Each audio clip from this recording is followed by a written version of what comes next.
and try it again. I had to do that last week. Oh, looks like we picked up. Interesting. Hey guys, Steven here, Fanatic Perspective. This is what you guys have all been waiting for. I'm first of all, I'm happy that Seth Oliveris is here. I'm happy Seth has showed up. I don't know what Chris is doing. Chris has refused to show his face, which is, part of the delay here in the broadcast, but it is what it is. We know what time he's on. But as you guys come into the chat, as you come in to watch this video, as we have our annual Red River Trash Talk with the opponents from up north, please come in and hit that like button, subscribe, the whole bit. Really appreciate it. Helps this platform. And, Nino's Corner Sports is here with me, as usual, breaking it down, representing the Texas Longhorns. Seth, welcome back. It's good to see your face. Where's Chris? What's going on with you guys? What are you guys up to? You got something planned or what's up? Look, I got 21 days of prime, baby. I came to talk that noise tonight, baby. I got my chain hanging low, baby. Them Boomer Sooners, we here today. We here tonight. I came to talk noise specifically to Nick. Nick, I've been waiting on you, boy. I've been waiting on you. We got 21 days of prime tonight, baby. It's going to be showtime tonight. Where we at? That was the corniest shit I seen in all year. Where we at? We bringing that baby helm tonight, baby. Nick, I'm on your ass all night, baby. I've been waiting on you. Can I see that? What is that emblem around your neck? What is that? You don't see that? What is that? Was that a gift from the fundraising efforts to get you guys to the SEC? Don't worry about it. Don't worry about this. Hey, donations, baby. Don't worry about donations. It. Boy, got some drip tonight. Let's go. We got 21 days. Let's go. I hope that material doesn't give you a rash, brother. It looked like it was made in Singapore or something. I'm not sure. But look, in all seriousness, Seth, welcome back. How are you? I want to hear from Seth. Hey, I mean, it's good to be back, first of all, back on the channel, back from my lurking for the last 360 some days. But I mean, it's kind of appropriate that Chris, came out as a version of Prime, because like Prime says, I ain't hard to find, and you know where to find me. I'm always around. So, but this week will definitely bring me out no matter where I am. And I'm just glad to be back. So, Seth, let me ask you this. How, in all seriousness, how you feeling coming into this weekend, man? We meet up at the 50 in Dallas at the Cotton Bowl. I have heard nothing, analysis-wise from you. So I want to kind of get your thoughts on the game, the matchup here against Nino and I's number 3 Texas Longhorns. I mean, honestly, as the week has gone on, I've become more and more, excited for one. But also, I see this matchup just being more and more 50-50. I really think it's going to be a coin flip when it comes down to it. I think if these teams play 10 times, they'd each win 5. And we might see them play more than once this year, and we might get into that. But, I'm looking at Texas, and I have been watching Texas closely. You already know, since the first snap against Rice.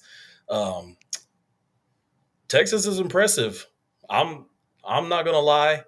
I'm not gonna say that it has been impressive. I mean, resume wise, I think they're definitely in the contention of being a number one ranked team. I mean, anybody that has a win in Tuscaloosa against Alabama and against Nick Saban, that defense, I think, especially this early in the season, I mean, you can't beat that. Nobody has a better win. Especially, it was a double-digit win. And, I mean, honestly, that fourth quarter was a pretty convincing, showing from Texas that they were just the more physical, looked like the more prepared team. And then just outside of the Alabama game, Texas, I mean, they're just offensively, you got weapons on top of weapons.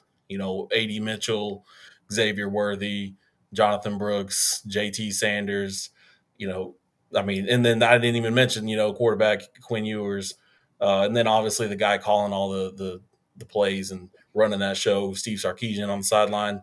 He's in his bag this year. I think he's really, we're seeing what he can do with a fully loaded offense, and we've seen what he can do in the past with a fully loaded offense.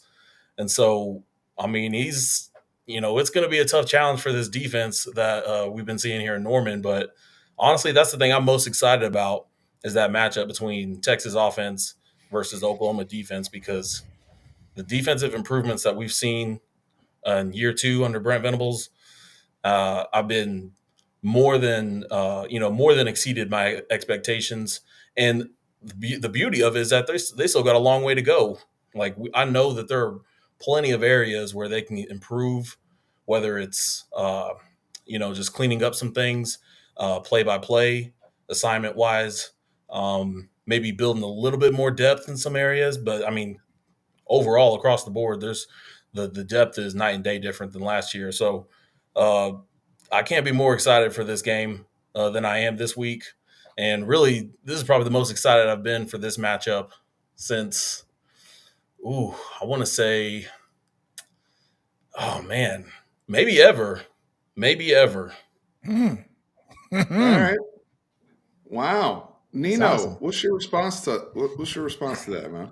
Man, this game has championship, written all over it. I just saw a stat today that says that if Texas wins this game, they got a 73% chance of going to the college football playoffs. If Oklahoma wins this game, they got a 64 something percent chance. So, look, man, this is a game for all the marbles. But I like that stat, but then again, I didn't like it because I don't care who wins this game today.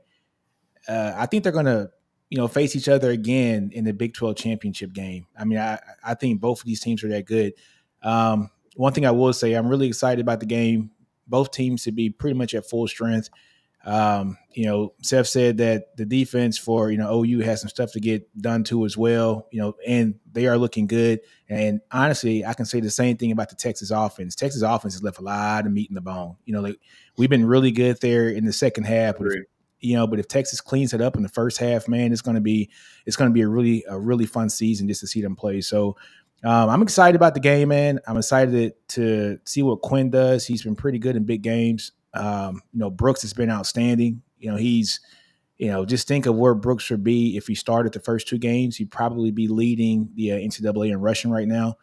He's 3rd right now. I'm loving Mitchell on the team. Him opposite of Worthy is awesome. It's been able to take some pressure off of Worthy. Like last week, Worthy had a quiet 93 yards. That's something that's, he had a quiet 93 yards. I looked at the stats and I said, Worthy had 93 yards? But that's how efficient this offense has been. And then, just with Mitchell doing this thing too, he's made a move to change and be very efficient. So I'm excited about the game, man. It's going to be an awesome game. Honestly, it should be won in the trenches. And I think that's where that's where Texas is going to start to separate themselves. So let me read this super chat here, and then I want to get to something else. Hook 'em all day, every day from Poke Casino. Appreciate the donation. Well, Texas will put on a show, and so will OU, but to say it's a coin flip is delusional. That's what Seth said earlier. Texas will dominate in the trenches and win by 14-plus points. We'll see OU in the Big 12 championship. Thank you for the donations. Again, as you guys come in here, hit that like button. Let me say this. This game is important, though. I want to keep the context of this game here, right? Because assumptions have been made in the past, mostly from us. I'll take ownership as a Texas fan, that we would meet up again. And normally that has not happened. So that's on us. However, it is important to note that with, the way your season plays out and the way things are kind of progressing, I think it's imperative if Texas is looking at the college football playoff, they need to win this game from the standpoint of looking at what TCU did last year. TCU went undefeated in the regular season. They did have a rematch against Kansas State in the Big 12 championship, which they lost, but they still ended up making it to the college football playoff. with that undefeated, schedule and proving themselves out. Now, that was how that last season broke down. I'm not saying this season will break down exactly, but I do think that it's in this first matchup. Nothing's guaranteed come December. We never know what could happen. We don't know what's going to happen with injuries, what have you. The other thing I want to talk about, and this has become a talking point over the week, now all of a sudden, and this wasn't you guys, but Teddy Lehman and, talking about Quinn Ewers is average and has average arm talent. We've reached the point of Texas OU week where stuff like that starts getting said, right? Kelvin Banks is a liability all of a sudden now, according to the OU fans. I just want to know how many players can be suspect on a team, but like you guys are saying it's a 50-50 matchup. If everybody's suspect, how come there's not more confidence from OU in this point? Hey, well, I'll speak on that Teddy Lehman stuff. As I watched the Oklahoma breakdown. Shout out to Teddy Lehman, Gabe Eichert. Those guys are great. Those guys know the ball. I've been watching them. I mean, I've been watching them for a while, but especially this season, if you go back and you hear their takes, especially Lehman, I mean, the dude's been pretty much on the money with a lot of his takes as far as like OU's upcoming opponents each and every week.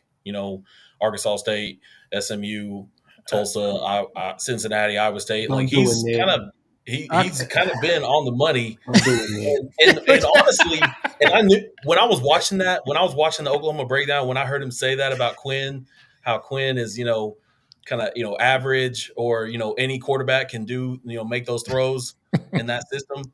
I knew it was going to get clipped. I knew it was going to get clipped by somebody, and sure enough, it did. And it's everywhere now. It's headline and everything. But, I mean, he backed up his point, I think, with some legit points in a complimentary way. Honestly, he was saying, the way Sark schemes up the guys on, the guys around Quinn, it seems like anytime Quinn is, connecting with somebody, the dudes who, whether it's Sanders or Mitchell or Worthy, the dudes are like 5-10 yards wide open. I mean, more times than not. And even if they don't connect, like, it's just they were still open. And so you would think the average Power 5 starter in college football could make those throws when dudes are wide open. Now, not to say that, I mean, he did say that Quinn, he said something about his arm, about like he didn't have like a lead arm or something like that. I feel like the jury's still out on that. I mean, if we go back just – how's the jury still out on that, Seth? Either you do or you don't. I'm trying to figure out where all these wide open deep throws. I know. Go back to the week before the Alabama game. I mean, 75% of Longhorn Nation was talking about, like, does Quinn have a deep ball? Like, is he ever gonna connect? And he showed up in Tuscaloosa with the deep ball, but against Rice and against, I don't know, half the opponents he played against last year, there was a lot of disconnect with the deep ball. So I know one thing. I know I'd like to speak. This ain't gonna be just a hey, welcome back, Seth show and all the rest of that. I'll go ahead and tell you what's good. I said it last night and I'll say it again, baby. Steven, please be quiet. Anyways, like I said, I'll tell you like this again. Y'all seen a lot of zone this year. Y'all seen a lot of zone, baby. Come on, man. Y'all got guys streaking down the middle. Streaking down the middle. You got that's an echo. But anyways, you got Worthy over there. You know what I'm saying? They doing their thing. I'm not hating on that, but I'm just saying y'all been running against a lot of zone, man. It's like routes on there. When you going against Kansas secondary, what the hell we talking about? I want y'all to play man. I want y'all to play man. Huh? I want you to play man. Okay, I want you to play man. I want to play man. I want y'all to play man. You see Worthy flashing past Gentry. Okay, yeah. I want you to play man. Okay, try that, Nick. Try that, Nick. That's all I gotta say. Y'all been seeing a lot of zone. Y'all do what y'all want to do. Y'all say what y'all want to say. But all I'm saying is this right here, baby boy. Y'all have seen a lot of zone this year. And that kind of backs up Teddy's point. And y'all see Teddy ain't running, and neither are we. Stand by the point. And Teddy's seen it all. And the dude's like one of the best defensive players in Big 12 history. Like, I mean, put some respect on Teddy's name. Like, he's not just some scrub or just some nobody. Like, he ain't me saying that on here. He's Teddy Lehman. So he's also saying that from a very biased opinion. And every other analyst who watches football, is saying the exact opposite. So we got one of these looks nothing like the other, and that's Teddy Lehman. But the problem is obviously, Nick probably didn't see that. He just watched the clip. But anyway, if you're not a casual, if you kept watching, they had Fozzie Whitaker on the show, and Fozzie Whitaker was talking about how statistically Quinn is on the pace to have more touchdowns than Vince Young, and he started making all these comparisons. And I was sitting there saying, cut the crap. I'm about to wreck because this is stupid. What are we talking about? I hope Quinn comes out of one of those holes, and I hope Reggie Pearson is coming downhill to meet him. Trust me, he's going to escort him to a place y'all probably don't want him to be at. You guys don't want DG to have a design run and Jaden Catalon pop his ass. Oh, that's fine. Y'all don't want that. Y'all don't want them problems. That's fine. You don't want Quinn don't want them Pearson problems either. Y'all don't want them problems. You got a banged up quarterback. He don't want them Pearson problems out of his career. You got a banged up quarterback who's been hurt 3 years out of his career. You don't want them problems.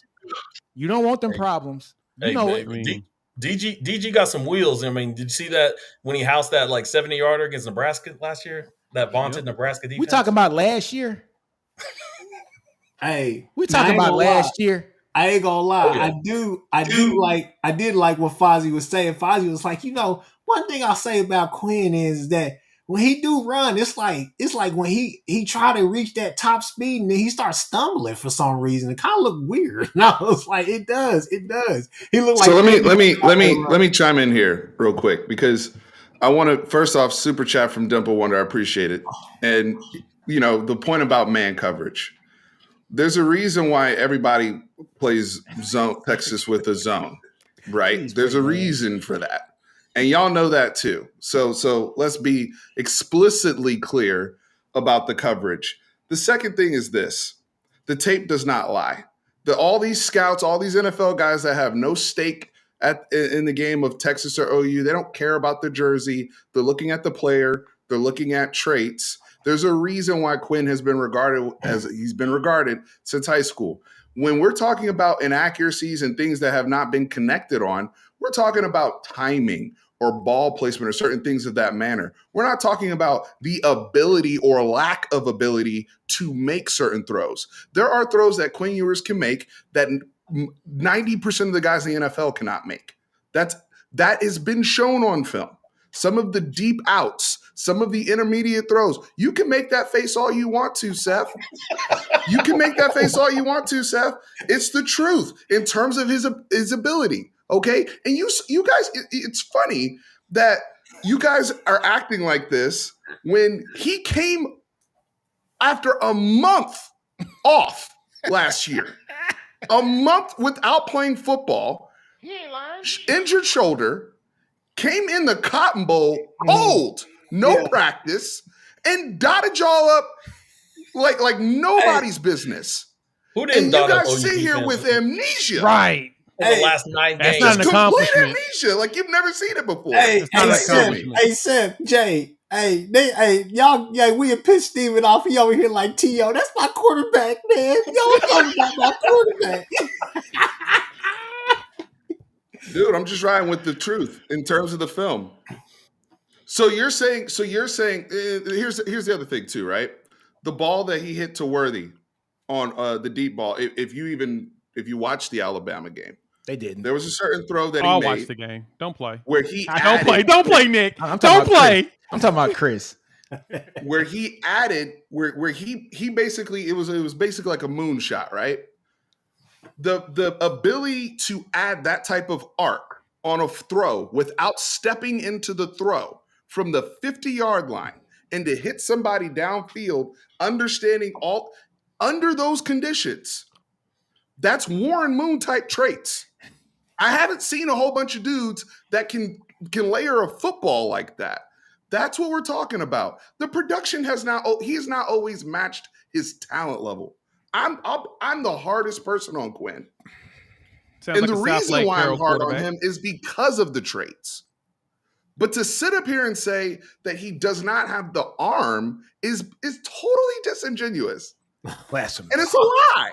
You know what? Using the big words and stuff like that, Stephen, I'm telling you like that. No, you a lawyer. You supposed to be using big words. What your words at? All these big words. You don't know what they mean. I'm gonna take it as disrespect. So watch your mouth. Hey, the same chip that those Texas players went into Tuscaloosa with.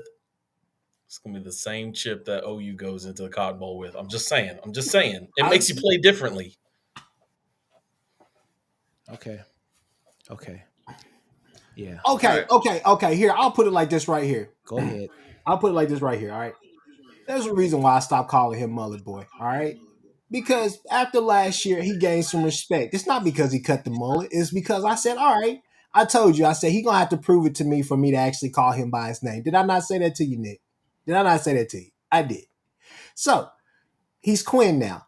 But y'all calling him Quintavious, trying to hype him up, all the rest of that stuff. That little $2 high fade he got, it's going to get knocked off too. Because I'm telling you now, it's not going to happen against y'all. Y'all are setting yourself up for failure. Y'all think we setting ourselves up for failure? Y'all setting yourselves up for failure. It's not going to happen. Y'all are not going to run up against another safety like y'all did with Caleb Downs biting on these RPOs and all these fakes looking all back there. We keep saying it. Y'all been running against a lot of zone, mostly against a lot of zone against inferior teams. As much as y'all want to hype up Wyoming. Who the hell y'all been playing? Backup quarterback. Hold on now. Who the hell y'all been playing? I'm saying hold on. Go ahead. Hold on. Who the hell y'all been? Inferior teams. Bama would beat your ass right now. Oh no, absolutely not. Shit. You talking about second week Bama in y'all face or beat your ass right now? Absolutely not. I want to walk Arkansas. Hold on. Arkansas State, SMU, Tulsa, Group of 5, Cincinnati, they first year in the Power 5, and Iowa State with no starters because they all betting. And you want to talk about schedule?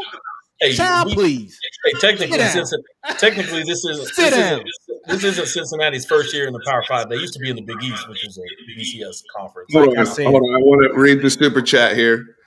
Mason Root, $10 super chat. I'm a diehard Longhorn fan who lives in OKC, oddly has a close relationship with the Switzer family. Barry always says most times the team with the better players wins. I agree. ?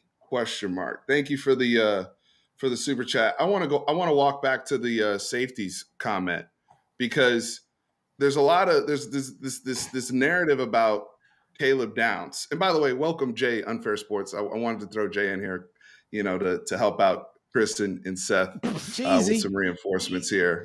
So welcome. Help, Jay. huh? Good Wow.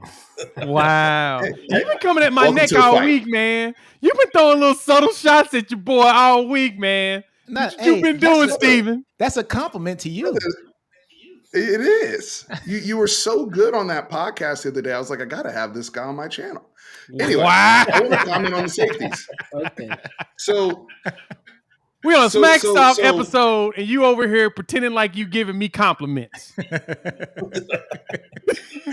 the safeties. Chris keeps taking shots at Caleb Downs. All right. First of all, you're talking about somebody that's a really, really good football player, like he's trash because of not even a bad rep, but a rep where we put him in a bad situation. Conflict. If you understand the route concept that we ran to get him in that for that beater.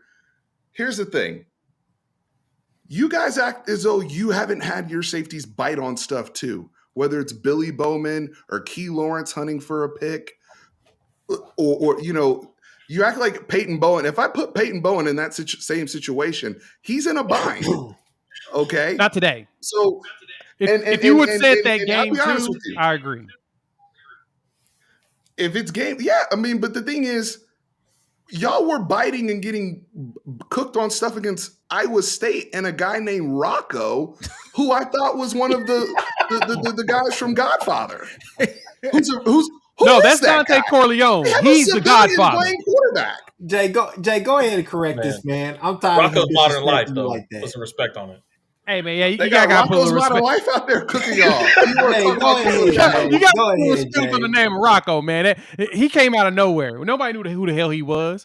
That's like when they throw that one player out there and you're like, I ain't even heard of this dude. And he goes out there and he runs like a 4.40. You're like, wait, why hasn't this guy been playing this whole time? They probably should have been playing this dude over Hunter Deckard the last couple years. Hell, they should have brought his ass up from high school and had him playing. That's how shitty Iowa State's been. But I digress. We got greedy in that game. That's the problem. So I said this about Texas. I'll say something about Oklahoma. We have a tendency of getting greedy in games that we shouldn't be. And in that one we did. We got greedy. We saw that pick six to start the game and say, you know what? These little bitches is going to be easy to beat. So we're going to go ahead and take them out. And we started to play a little bit loose. We got a little loose. And in the end, we got burnt. But guess what? We shut that shit down. almost 40 minutes straight. That's what matters. How you close these games. And I think that's the biggest thing that's going to be the determining factor of this game. Y'all don't do too well when it gets close to the red zone. That's the only time we play good. That's the only time our defense play good. I mean, that's fine. So, as I said before, I said this entire time. I shouldn't say the only time. Our defense has been no shootout. Our defense has been no shootout this year. I'm just trying to figure out, we always talking about, you guys figured that stuff out against Iowa State. You know what I'm saying? But I'm looking at Cincinnati. I'm just trying to figure out how much y'all figure that out. 20 points in 4 quarters. Y'all talking about y'all playing with your food, but at least when you play with your food, at least get 30, 35 points. 20? You don't have to. 20? You don't have to. That stadium was rocking too. Oh, child, please. You don't have to. You don't have to. Cincinnati? We don't talk about the good thing about that for us is we wasn't at home when we went ahead and went 10-10 with Wyoming at the crib. We do that about Cincinnati. We didn't do Cincinnati like that at the crib.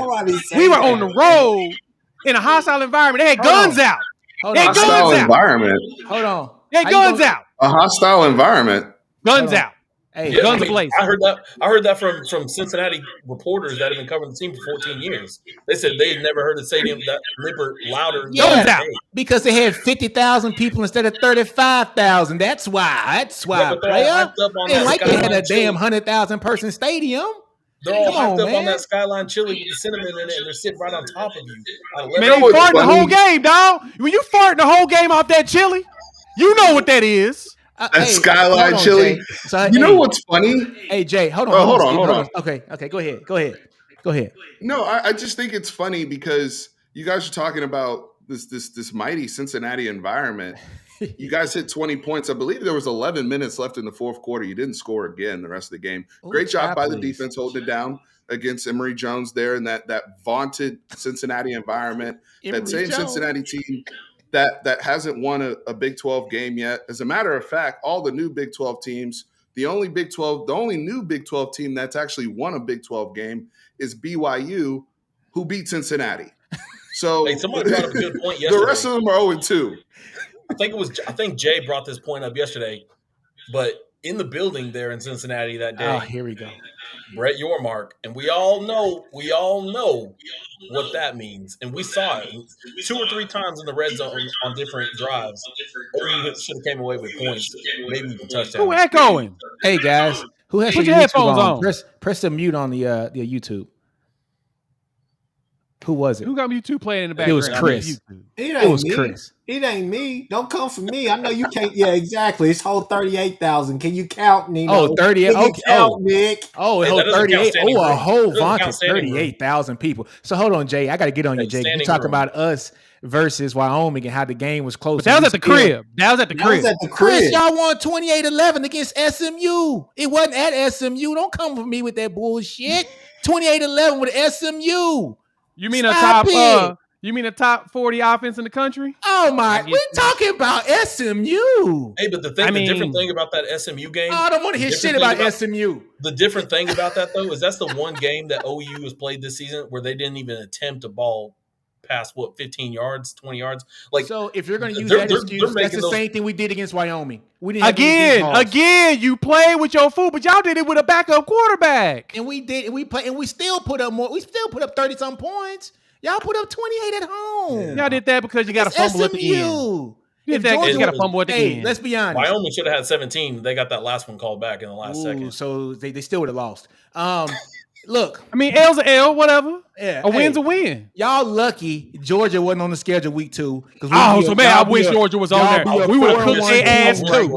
We gonna cook their ass. We gonna cook y'all ass this weekend. Georgia, when y'all, this is what Georgia offense is booty. We've seen this. Time out. I got to address the super chat. Super chat. How this guy again? Quentin, thank you for the $5.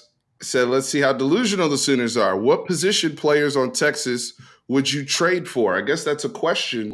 This is going to be nasty. Ooh, that's a good one. I got an answer right there. I can give you 6 Sooners right off the top of my head. Go ahead. Danny Stutzman, Billy Bowman, Woody Washington, Gentry Williams, Peyton Bowen, Nick Anderson, and Dylan Gabriel. What players on Texas would you trade for? Texas I thought you were saying like which Sooners would start for Texas. No. Which ones will we take? Yeah, what? What you trade for? Who would you upgrade over your team from from our roster? So wait, are we trying to be like realistic here, or this is supposed to be a smack talk episode? No, because I'm keeping it a buck. Like I'm not here to praise you, motherfuckers. I'm here to talk noise. I'm here to talk noise and keep it going because we're not gonna be friends again. Well, we'll be friends tomorrow morning. Nick, you ain't gonna be there for us to really go at it, but we gonna be friends up until the Bleacher Report show, which y'all need to tune in on the Bleacher Report app, 10 a.m. Central Time. We'll be doing the games. But after that, I don't like y'all until Sunday. This is a family show, but I didn't come on here for all this stuff about wanting to talk about Texas family? And all the rest of that. Well, y'all told me this was not going to be a family show. I had to say to you, Nick. Chris the one came with the 21 shit with the hat on. Speak your shit, Chris. Come on. Talk it. Thank you, Nick. Thank you, Nick. We'll be friends again sooner or later after this, all right? But tonight is personal. Look. Thing is this right here. The whole year we've been listening to this whole 49-0, this and that. Y'all have a history since that game, honestly, of just playing these backups. And it's just lingered into this year. You want to talk about every game that we have played, and Cincinnati ain't this, Cincinnati ain't that. I tell you this, they didn't roll out there with their backup quarterback. Y'all talking about, they didn't want to play that backup quarterback. Well, how the hell y'all struggle with them? How y'all struggle with Wyoming going 10-10 in that game? Kansas backup put up 42 on y'all last year. At times, Kansas backup put up 42 on y'all last year. Yeah. Dean put up 42 on your ass last year. All I know is this right here is that if you think that I'm going to sit here and say that I'm scared of Ford, that I'm scared of anybody in y'all secondary, you're bullshitting yourself. All right, I'm just letting you know. You want to talk about backups? Kansas backup put up 42 on y'all. That's what I'm saying. You're supposed to be Kansas. Just because that is your new rivalry game. That's not our rivalry. Chris, I said, does not mean nothing. You're the one who brought up the fucking backups. Kansas backup that we played last week put up 42 on y'all ass last year. Let's talk on that shit then. We're going to talk about backups. That's perfectly fine. You want to talk about backups? It don't matter about he didn't win, son. And we still won. So what we talking about backups then? Yeah, why are you talking about backups then? Well, because we're talking about this year and not last year. Well, I moved the goalpost to this year. Seth brought up last year earlier, so I'm just bringing it back to Seth level. Hey, well, I just want to ask my fellow, my fellow Red River friends from down south, what's the reason why Malik Murphy hasn't really seen the field a whole bunch this year? Ooh, can someone explain that to me? It's very easy. It's very easy, to explain. Texas has been a hell of a second half team, and we've been keeping our starters in to build the lead up in the second half. Why biggest knock on game for so long in each and every week. 20-6 against Cincinnati, Seth. Let's be honest. 28-11 against SMU. Let's be honest. Y'all ain't blowing motherfuckers out either. Let's keep it real. Arkansas State is not a game that I want to talk about. We've had some packages. We've done a lot of different things. We put stuff out there on film. We've been getting a lot of good reps. That's good to put stuff out on film. But guess what? We haven't been doing. We haven't been putting shit out on film because you're gonna see some of the shit for the first time this week. If you watch the games, we've been so vanilla. You know what? So vanilla. I hope that vanilla ice cream, huh? Vanilla ice cream, huh? Vanilla. Even against Bama, y'all went. Let me make this point. That's the only game that we actually put something on camera. Because Seth asked a question. Seth, what's the intention behind that question? Because that doesn't seem like a key factor to the matchup or the game that we're getting ready to play, unless an injury presents itself. That wasn't necessarily for the game. I was just taking a shot at the fact that Texas hasn't been able to pull away in damn near every game they've played in. They've only played one game against Alabama, and they played 4 other games. You mean right? We played 4 other games, which Texas has scored over 30 in every game. I don't think OU has done that this season, and that's against stronger competition. Over 40 this year? Not strong. Yes, last week. Not strong. So I had to. So go ahead. We scored over 40 last week. We scored 40 in the 686 yards. Here's the other thing too: when you don't run that many plays. Mm-hmm. Oh, okay, good. He's off. Anyways, like I was saying, simply. The host is gone. Yeah. He can't talk noise no more. How you gonna let his internet do him like that? Did Spectrum realize he was talking that mess? He better get that BS? fiber optic. Listen, guys. And Fiber told him, "Hell no." You would have put that fiber on their ass. Is it windy down there? Spectrum said, "Nah, dog." You running your mouth. Here he come. Here he come. There you go. There you go. Look at him. Spectrum shut him down. Dog, that's disrespectful. You just go complain. Tell Comcast they full shit. Yeah. Anyway, sorry about that. What I was going to say though was where was my point? I don't know. Exactly. Yeah, the backup quarterback situation. We only ran 52 plays against Wyoming. We ran 59 plays against Baylor, right, Nino? And then we finally ran 86 plays against Kansas last week. So, the amount of plays we've run offensively hasn't been a whole lot. But we've been efficient with what we've worked with, right? There's a reason why Jonathan Brooks is the third leading rusher in the country. There's a reason why Quinn Ewers is a Heisman candidate with 1 turnover this year, and the productivity that he's had. What's the face, Seth? What's the face? Quinn is not a Heisman candidate. Quinn is. Well, then you don't watch college football. He's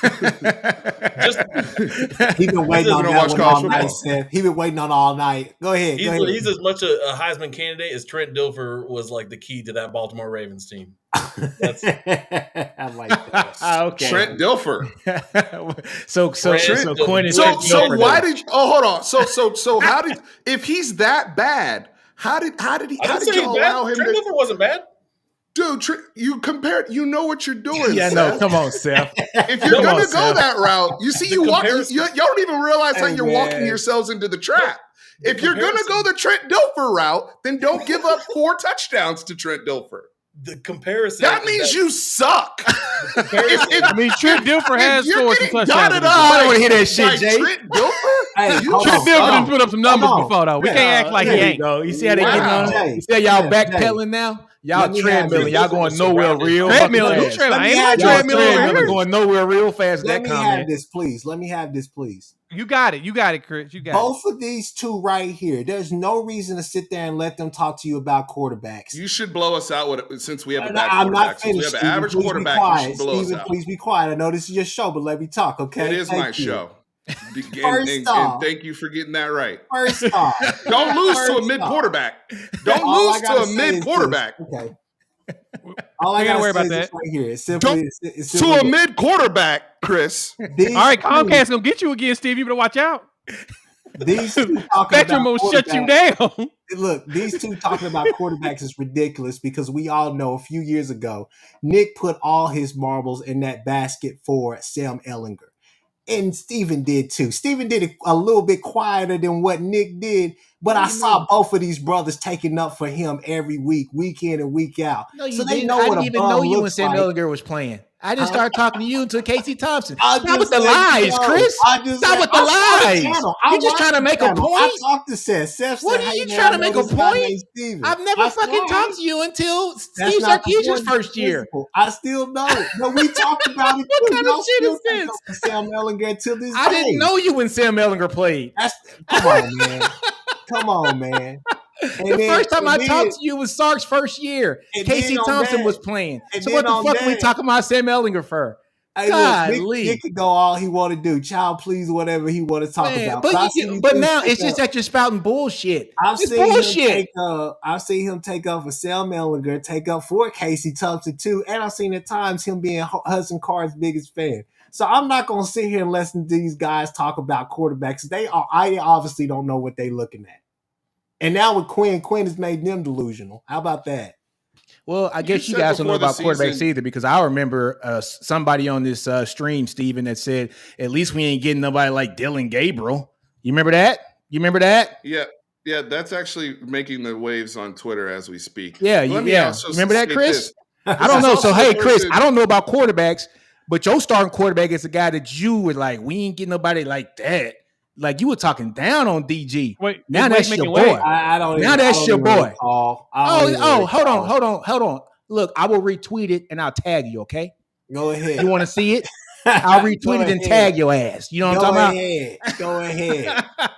But talking that shit, I'm just telling what it is. Your ass was talking shit about your starting quarterback because you thought it was sorry as shit, and now you got to defend his ass because he's playing for your ass. Hey, okay. Now talk that shit now. But you talk that shit now. Well, I know that you took up for 3 bombs, and now you're taking up for a 4th one, and you want me to respect that. I can't do that, Nick. I can't do that, Steven. I just First of all, First of all, Jackson Scholl. Hold on 1 second, fellas. Jackson Scholl, thank you for the super chat. Said, hey, Steven, love the show. I'm a Horns fan, but I want to know your thoughts on West Virginia's hot start. Call me crazy, but I think they could contend. Shout out to West Virginia for beating TCU last week. What are they? 4-1. They're 4-1. Undefeated. Yep. They're the third undefeated team in the Big 12 remaining in terms of conference play. We do not play West Virginia, so they're not really on my radar in that sense. OU fans will face West Virginia later in the season, but this is the Trash Talk special. I appreciate it, Jackson, but we'll talk about West Virginia a little bit later. Right now, it's Texas OU, right? Hey, but Dylan Gabriel, the truth. Y'all lucky he didn't show up there last year. I'm just saying. You know what? You're right. It'd have been 34-17, Texas. I'm just saying you wouldn't be able to chant. I'm sorry. It would have been 41-10 Texas. We would have scored more points last year because the game was over so quickly that we were chilling half the game. So yeah, we probably would have been in the 50s if Dylan plays. Okay. Hey, Steven, we let that non-factor Jonathan. I've never scored 50 in a game against us ever. That's what's crazy, bro. That's what's crazy is that they take pride and they hit a man down. You know, coming into every game that we've discussed and the two times that we've jumped on here, me and Seth, we both came on here and said, hey, we want y'all at y'all best. We want to beat y'all at y'all best. We hope those players get healthy. And I've heard Nick say likewise. But now just to see y'all go on this whole year-long parade and charade about, we beat y'all 49-0, we threw 4 touchdowns, this and that against that's the team embarrassing. that was playing without a quarterback. If you're not, that's embarrassing. To lose a football game 49-0 is embarrassing. That's crazy, man. That's crazy. Y'all got to do crazy that you can get your ass whooped at the state fair like that, man, and not press charges on anybody. That's crazy. For that type of beating. Charges will press. Don't worry. We're gonna come in. We're gonna collect. Did y'all file a report for that? They put 65-13 different games like that. It's not like y'all ain't winning there and got y'all asses. I was told to stop living in the past by you I'm guys. Just saying, y'all and like to you're bring going up back to you lived in the past 13. last year. I'm just saying, come on, man. The stats is out there. The statistics is out hey, Chris, can I ask you guys a question? Go ahead. Real quick, before you do that, though, you got 301 people in here and only 83 likes. We need some folks to go in here and wipe their feet while they in this your house. Feet before you come in the house, man. 300-something people. And send some damn money. I'm sending $5. Send some money, baby. Go ahead and show this man some love. We hate his guts today and tomorrow and Saturday. You gotta buy Hilson. I'll like him again Sunday that hat at noon. is all he could get. That hat is all he could get because the Texas gear is going Guys, off the I'm shelf. struggling here. If the donations will help me get better internet on my end. That way, we need to get you out of Spectrum or whatever the hell you want. Yeah. Hey, Chris, this is a really good comment. So Dimple Wonder said Chris talked for a year about their unbelievable comeback, but now it's an issue. I was actually going to bring this point up. You brought the come up. Hey, he brought that comeback up last night too. That was 2 years ago, Chris. The question I had for Chris, Seth, Jay, was Nick Evers on scholarship for OU last season? Yeah. Okay.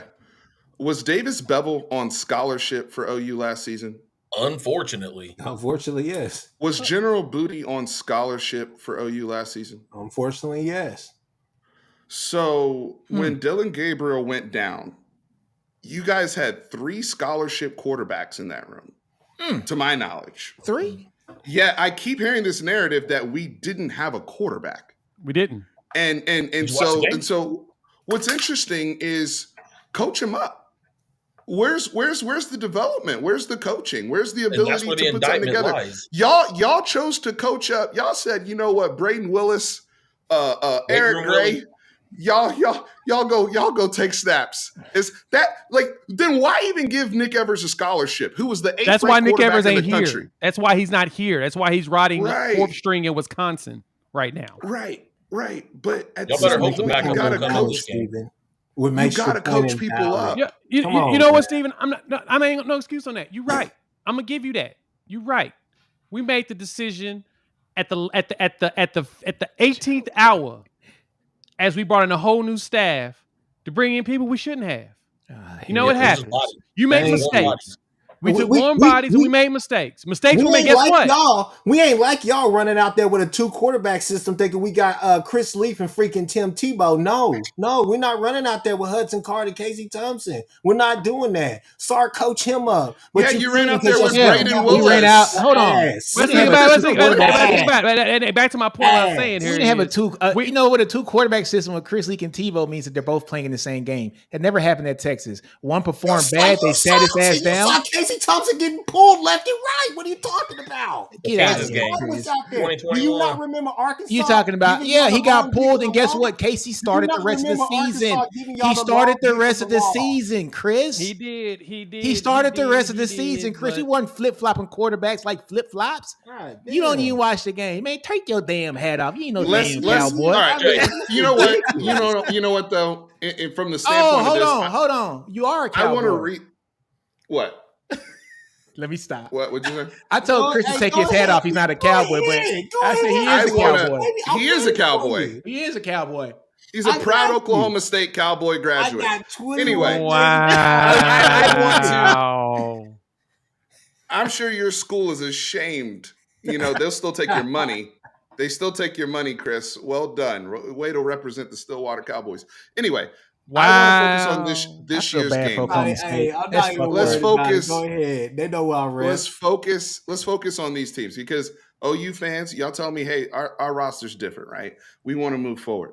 And here we are, I don't know how many people had us pegged as being the number 3 team in the country before the season. At this point in the season, I don't know how many people had us pegged as coming into this game 5-0, or you guys come into this game 5-0, but here we are, right? So I want to recenter this conversation to these teams. You guys hit the portal heavy. We've added talent. We've added young freshman talent as well. Both teams feel like they're better.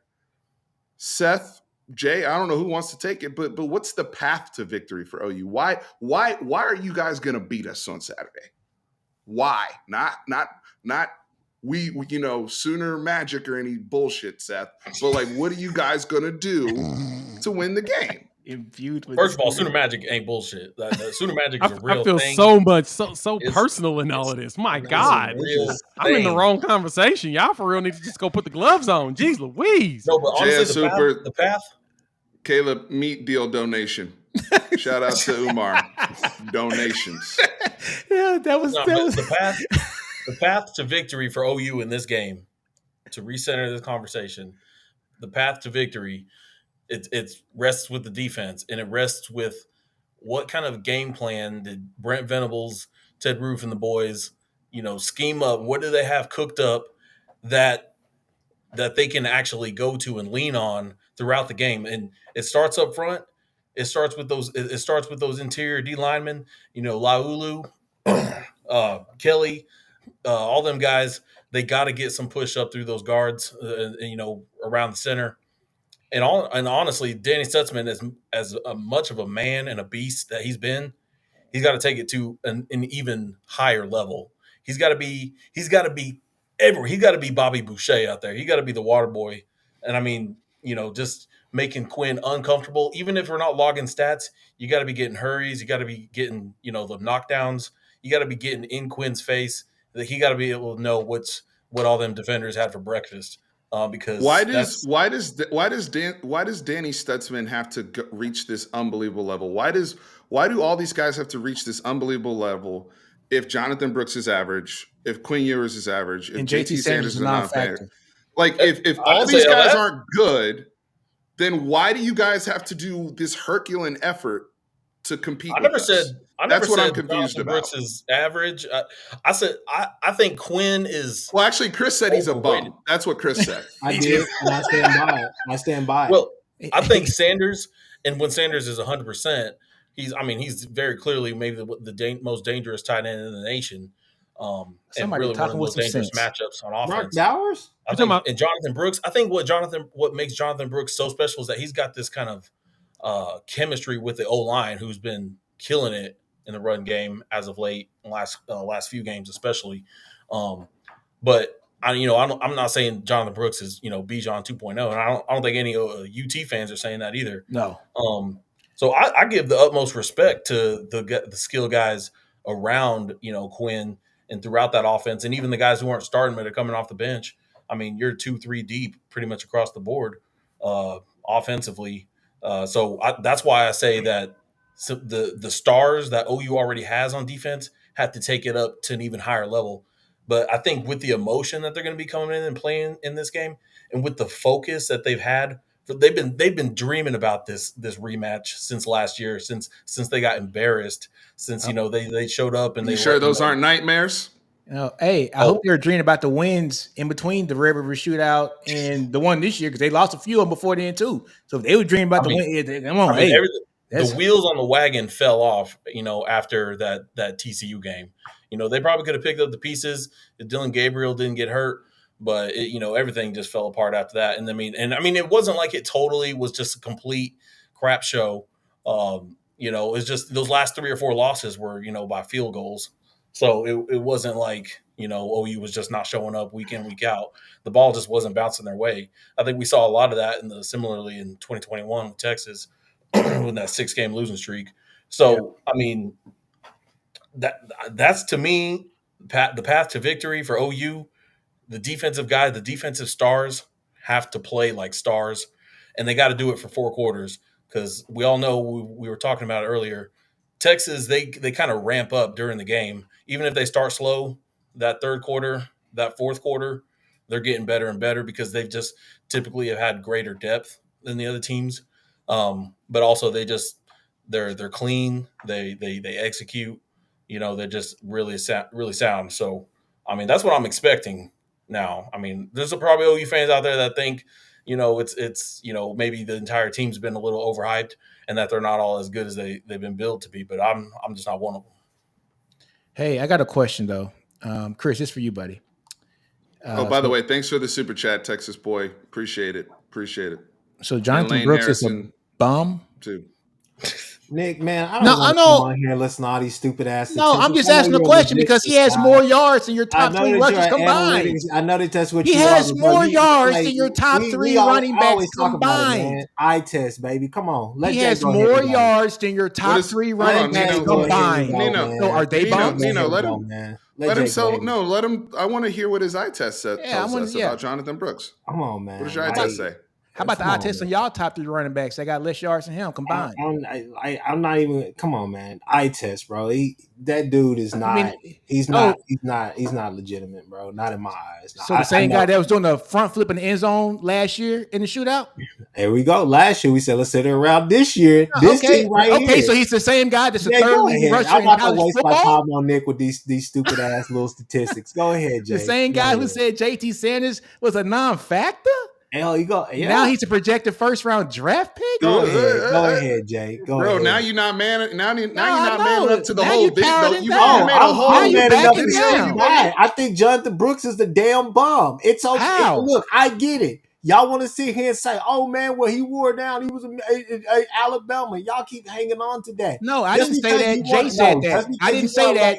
I didn't say that. Your Schooner friend said that. Because of the Kansas game and games like that, that don't impress me, man.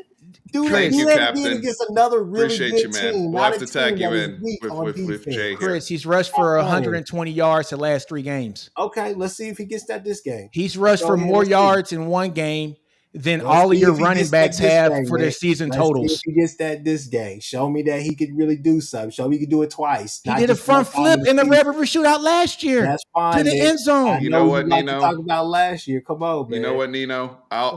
We're gonna move forward. Captain 405, thank you for the donation. I appreciate it. Brooks is a bum. You were terrific on the podcast with Jay, my friend Jay, who is here with us today. Look, every time he says that, I feel like it's a subtle shot at me. Like it's just Jay, like he's just doing it with a little knife in the side. It's just a poke. My good friend here who articulates so well. Steven, why are you doing me like that, man? You know you articulate well yourself. Why are you over here doing me like that? That's why you laughing, because you know it's just little pie shots. God, Hey, I'm just pushing buttons, man. I can tell. I will say this. I'm encouraged by Chris's eye test because Chris normally has the kiss of death for players. I remember the first time he said he wasn't worried about Xavier Worthy. Xavier Worthy went for 261 yards, right that same game.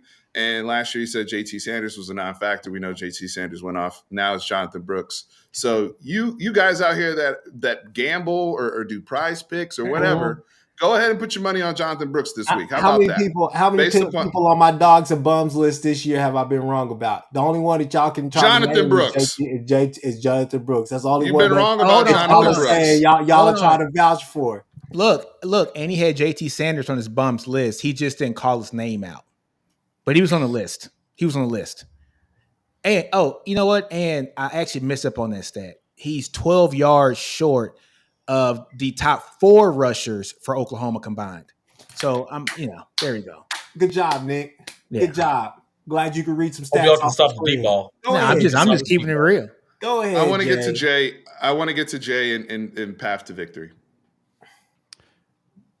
For Oklahoma, Seth kind of really laid it out the best. The path to victory is keeping Quinn uncomfortable. We know how Quinn can play if you put pressure on him. I mean, looking at the way he played last season, he's way more poised this year, and he's thinking better, doing better with his progressions and everything. But he also hasn't had any pressure. I mean, against Alabama wasn't even getting past y'all's line. It's like they weren't even trying.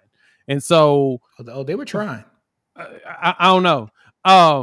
Because Rice definitely did way better than what Alabama did. Damn, that's a shot at Dallas Turner and Chris Braswell and some of the best pass rushers in the country. Wow. Yes, it is. I mean, go look at the tape. The tape show Rice put more pressure on Quinn than Bama did. I mean, that's just the stats. That's just the numbers.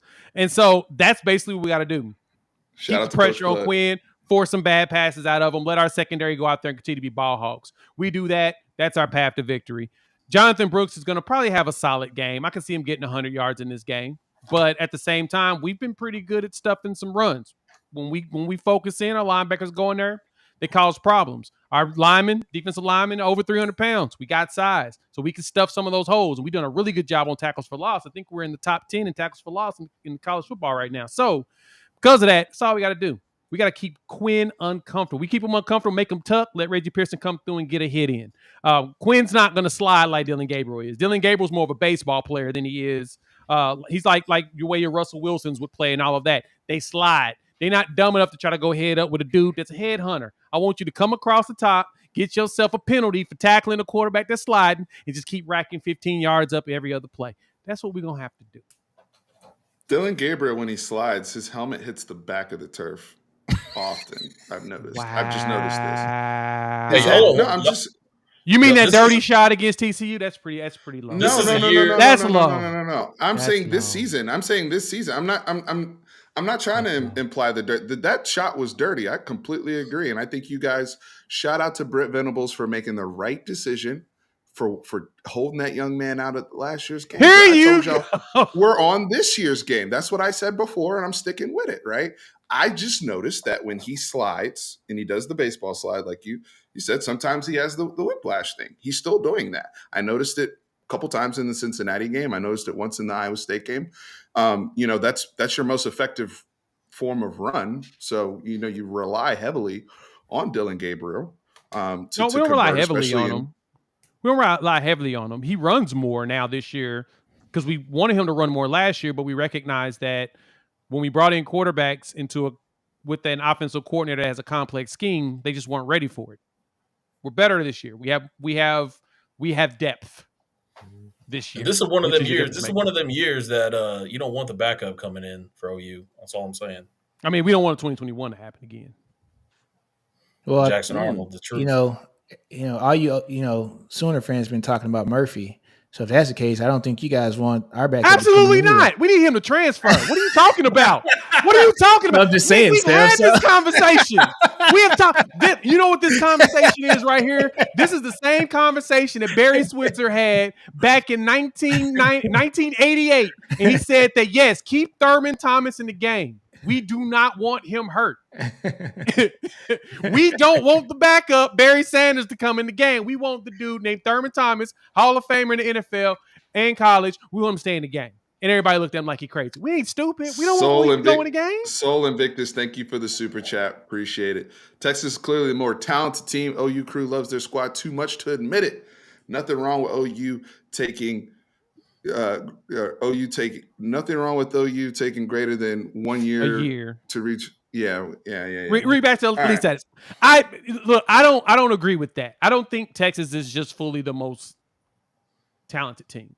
I think Texas has a lot of talent. I'll give you flowers, and I think I got talent. I think Sark has done a fantastic job. I have done that and said that numerous times. He has. Y'all have done a great job with recruiting. Y'all have done a 180 in recruiting from the last other 3-4 coaches y'all have had, even the end of the Mac Brown era when he started to basically mail it in. And I don't know why he's not mailing it in at UNC, but I digress. Y'all have done a 180 on that recruiting, which is what you're supposed to do. I mean, hell, you're supposed to be the flagship school in the state. And y'all's little brother be talking noise to y'all all the time, especially around recruiting. I don't know how y'all be accepting that. But I'll give it to Kyle. We getting it right. I'll give it to Kyle. I'll give it to Kyle on Twitter. He's been owning Aggie fans all day long. But they won't play us, though. Well, they're going to play next year. They're going to play next year. Y'all got them next year. All I got to say is y'all bet not embarrass yourselves. JS put some bread up and wants to ask y'all a question. Do you guys think Venables is better? Speech. Go ahead. Do I think that Venables is better than Saban with the entire offseason to prepare for Sark and Quinn? Yes. I do. We've watched Brent Venables do that to Sarkisian at Alabama with Alabama talent. Am I wrong? Please tell me I'm lying. When all he had to focus on was one side of the ball. He's not the CEO. Please tell me I'm lying. As a defensive coordinator. And Sark was an offensive coordinator. They were going against each other. Please tell me that I am lying. It would be a great question if Kevin Steele was like, I don't know the defense. No, that's the wrong year. That's the wrong year. Wrong year, Jay. You're talking about the year that Sark subbed in Clemson. as OC? No, I'm talking about the year after that because Sark left, came back, and he played against Clemson in the national championship as offensive coordinator. No, Sark only had 2 years, and no. Sark played. He was offensive coordinator as a sub in. Against Clemson. He played, she was there for 2 years? Which was as an offensive analyst. Watson game. 1 year. 1 year as an analyst. 1 year as an analyst. He was an analyst and he came in to be the OC for one game, the national championship game. That was it. He leaves and goes to Atlanta. Take over. Goes to Atlanta and came back. And then came back. He came back in 2019. Yeah. And LSU won it. And then he won it the next year. Brother, look, they know their history. You know they live on the Mike Locksley every day. So that blowout game. No. Hold on. Mike Locksley was the offensive coordinator that 2018 game when Tua started throwing picks and all that type of stuff in the national championship. That was a funny game. I don't know how the hell that happened. Was Mike. Let's be very clear about that. Mike Locksley. Shout out to Mike Locksley, who's undefeated. He's killing it at Maryland. He's killing it at Maryland. William Locksley is flowers. Shout out to you. He's killing it. Undefeated. Yeah. They about to get blessed this week against Ohio State, unfortunately, though. So those brothers are going 6-1. But Mike Locksley was the offensive coordinator that year. Sark went to the Atlanta Falcons. Yep. He was there for 2 years. And he came back to Bama and then took over the offense. He had the 1 year with Tua, where he had Ruggs, all of them. And then the next year with Mac Jones in 2020, and then Texas head coach. So the other Clemson game is what I'm talking about when they had Jalen Hurts. When they were going back and forth, that was the game where he subbed in for Lane Kiffin. In the national championship. But that's not fair to say. The dude was an analyst all season. But Alabama played well in that game. Alabama. Yeah, it was Deshaun Watson. He was the best player in the field with a minute and a half left to go win the game. And if we're gonna start pulling stuff like that, then I get to pull. Then I'm gonna pull USC versus OU in 2004, right? When it was OC who wasn't the OC, but for 2 weeks in the national championship game. He was an OC for 2 weeks. Okay, can we get back to the game? Y'all losing Seth right now. Seth is like, Seth falling asleep on us. Come on, man. You know what I'm saying? He's man, that edible kicked in. I didn't bring it up. Look, for me. They brought it up. I didn't bring it up. I'm going to step in here. I'm just going to say, hey, look, for real. Okay. All jokes aside right now. All right. I think Texas has a good team. I think y'all have done some wonderful things. Hey, y'all shocked the world. Y'all went out there and beat Alabama at Alabama.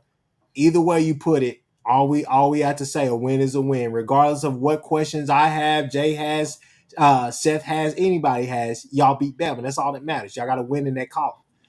Here's the thing: for a path of victory for me, I'm gonna stay on the offensive side. I think it's just staying on schedule, man.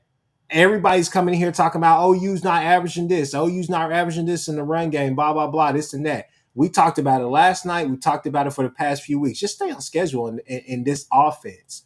Don't put yourself in awkward positions. If you do get a big run, if you do bust a good run, don't get a holding call. Don't get all these flags. Obviously, this game right here, you think it would be called straight up, but I'm just saying, man, look, y'all keep talking. A lot of Texas fans keep talking like the talent gap is there, this and that, and all the rest of that. And then last night we heard Steven talk an awful lot about Washington, Texas, Florida State, and OU.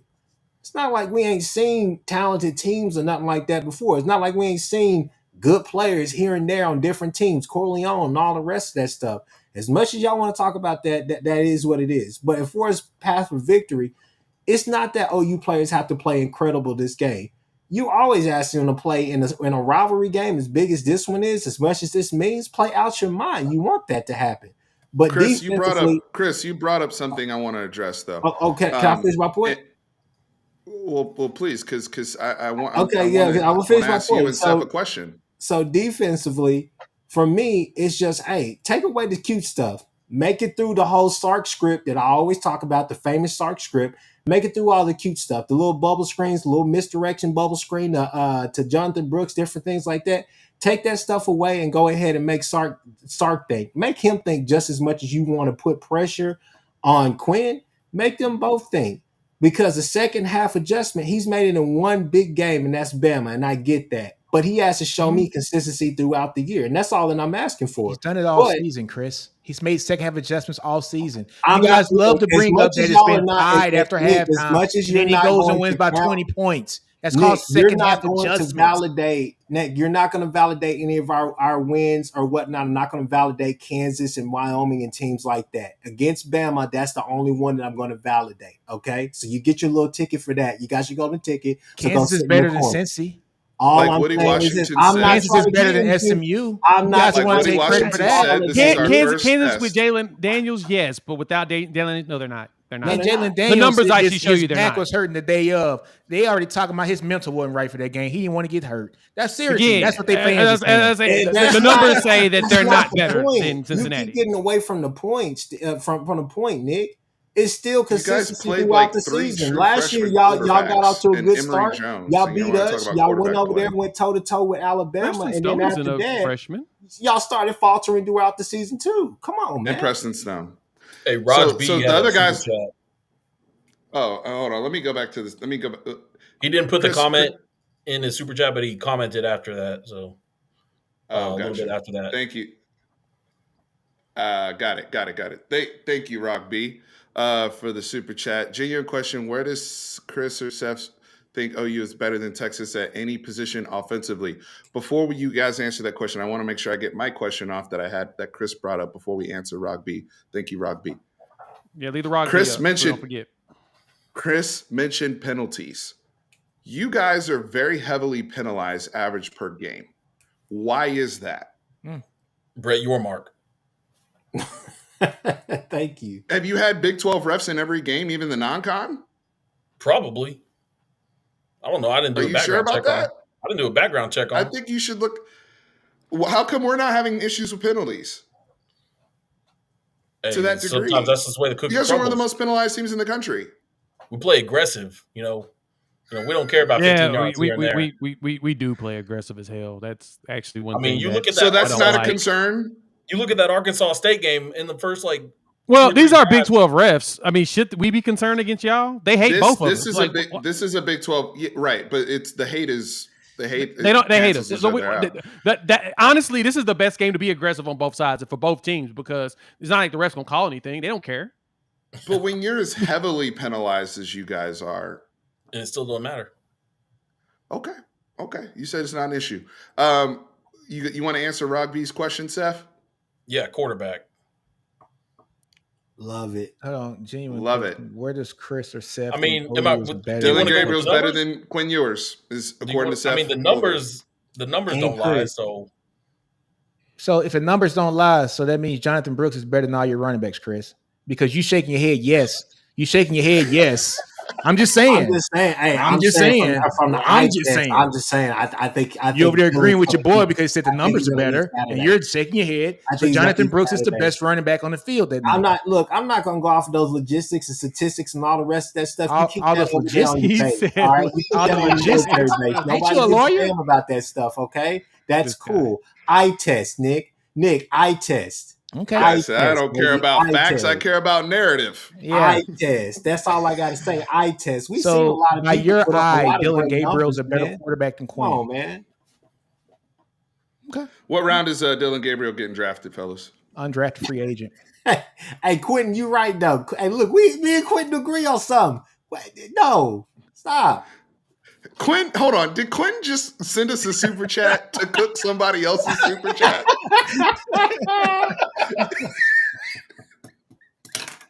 That's one of the most hilarious things I've ever seen on YouTube. That is wow. Quinn just sent a super chat. He super chatted to cook somebody else's. Quinn, wow, your people are money. ruthless. My goodness. This is what I want to do. I want to have Quentin, Frightening Truth, and we're gonna get Quentin on the show. I want those two to come on with me. I got words for both of them. Hey, well, hold on. Hey, Steven, I want to address something. Who's this idiot? His name is Lucas Davis. He's talking about Sark trying to find a wax beard in the locker room. There's no room for that shit, dude. Like, grow up, be a man. I hope you're a man. If you are a man, then this is bullshit. If you're a 12-year-old typing in your mom's basement, then get off. Next comment. Excuse me. No. That's not. Yeah, that's. I completely agree with Nina. That's out of bounds type stuff. I don't have any problems with Sark though. I'm just saying, man. I mean, y'all make no, it wasn't you. The guy made a trash comment about some of his previous problems. People are allowed to grow up and be men and be better men and grow from their mistakes. And that's stuff that you should be applauding and not taking a joke about. Look, man, there's plenty of problems on the field we could talk about. Trust me. Exactly. Let's talk about football. Yeah. It's the football. Yeah, we got this. Yeah, we got enough to before bringing up people's personal issues and all that. Let's get back on track. Forrest, you spell your name with 2 R's. Shut up and sit down. Stop playing. Says Chris with a K. Hey. I think hold on, man. He's making a comment for you. I mean, he ain't wrong. But he said he was draft eligible 3 years. My bad. I read that wrong. My bad. All right. So this is something I brought up earlier in the week. Thank you for the donation, Chris Black. Now I'm not going to go into I think the Dylan Gabriel's QBR and that college ones are different. I think it's like 100. He's 189 on the season or something like that. And then it drops to like 110 or something, even maybe lower than that against the top 25 opponents that he has faced. Now, for me, the question I have, and I've been asking OU fans this question all week is, what's the best team that Dylan Gabriel's even ever played against, right? Florida State. Defense or whatever. So it'd be Florida State, right? One of the top defenses in the country, yes. Yeah. I mean, he was 14 to 24, 6 sacks, took an L, played, made some deep throws to Marvin Mims and those boys, and he was up and down, but he wasn't, 189, 190. There was a drop off in terms of his performance. So, these are questions I have. Also, being in this environment in the Cotton Bowl, it's a whole different animal. Some guys thrive in this, like Quinn Ewers coming out cold as a freshman. Some guys wilt in the Cotton Bowl. Sophomore in the classroom. Let's just, I'm going by his classification. If you're going to sophomore in the classroom, red shirt freshman. Yes, sophomore in the classroom. What was the difference? At least put the red shirt on there. At least put the red shirt on there. Put some respect on that part. Hold on, he skipped his senior year of high school though, so I mean it kind of balances out. I mean, touche, but that's not the point. He's got experience. He's at Ohio State. He was battling at Ohio State. What is the effing difference between his performance last year? You want to talk about against Florida State and Quinn's? What? Were these drops? Come on, man. Half of your fan base was talking about Quinn last year after that Washington game. Trust me. Yeah. I don't listen Talking to about y'all what? two Talking jokers about his play, Quinn. about being bad or good? I don't listen to y'all two jokers about Quinn. I go to a non-biased party who will tell it like it is about Quinn. Quinn wasn't the problem against Washington. Quinn wasn't the problem against Washington. Quinn wasn't the problem against Washington. So I don't know who you're listening to. Hold on. I'm Nino. I can correct this real quick. Just allow me. Come on, buddy. The Washington game, the reason why we have to bring up the Florida State game with Dylan Gabriel is because of your schedule. He hasn't been tested. Quinn Ewers, A+ on the hardest test that any quarterback has had to deal with in the country this season on the road against a top 2, top 3 defense. Alabama crushed the test. So that's why I'm asking the question, okay? You can go back to Washington. It doesn't matter because we have a more recent example. This is an opportunity for Dylan Gabriel. If I'm an OU fan, you should be looking at this as an opportunity to put out some elite film and to shut people up like me and Nino against our defense. We have one of the best defenses in the country. So you should be looking at this as an opportunity, Chris. Thank you, Quentin, for the statistics. Alameda, thank you for the donation. You want to come in here and talk some shit too. I see you, brother. Oh, that's Alameda. I like him. He's pretty cool. He is a cool guy, but not this week. He's not as cool as my friend Jay, but you know, jabs. He knows it works. Man, Nick, you know that. See, you over here now. You being passive aggressive on top. You like putting the icing on. You put the icing on top of the cake. Hey, Seth, put a. Thank you. That's just wrong, Seth. I love it. Tell him, Seth. Fanatic perspective, you know. Hey, man, that THC is hitting different, brother. I love it. I love it. Let us flip the question over to y'all. What's y'all's? Please ask us questions. What's y'all? Yeah, they want to be grilled. They desperately want to try to puff their chest out. Oh yeah, look at them. They ain't won shit in about 10 years. Now they got 5 wins. Happy for them, man. Sometimes you gotta let your little brother do something every once in a while, man. So they feel good about themselves. Yeah. Even though he's insufficient daddy and let any kids win, we like to let the kids win every once in a while. Put your bird chest up, Nick. Say what Put it out there, baby. Put that thing out there. Look at y'all. Come on, hey, Cowboy. before we answer the question, 328 in here. If you have not gotten a chance to hit the like button, please hit the like button.